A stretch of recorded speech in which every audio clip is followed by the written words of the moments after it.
الرحمن الرحیم۔ تکبر کے مظاہر۔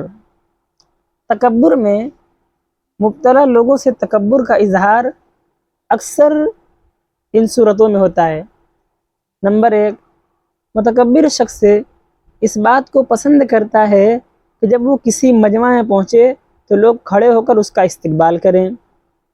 نمبر 2، متکبر شخص یہ چاہتا ہے کہ لوگ اس کے گھر پر آ کر خود اس سے ملیں، اور دوسروں کے گھر پر جا کر ملنے سے اسے تکلف ہوتا ہے، جبکہ یہ بات تواضع کے خلاف ہے۔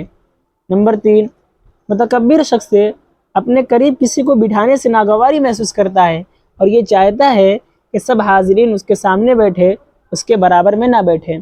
نمبر 4، متکبر شخص اپنا گھریلو کام کرنے کو بھی اپنی مزعومہ عزت کے خلاف سمجھتا ہے۔ نمبر 5، متکبر شخص اپنے ہاتھ میں سودا سلف اور سامان لے کر لوگوں کے سامنے چلنے کو بھی گوارا نہیں کرتا۔ نمبر 6، متکبر شخص کو اگر کوئی برا بھلا کہے تو اسے ہرگز برداشت نہیں کرتا اور فوراً اس کے انتقام کے درپے ہو جاتا ہے۔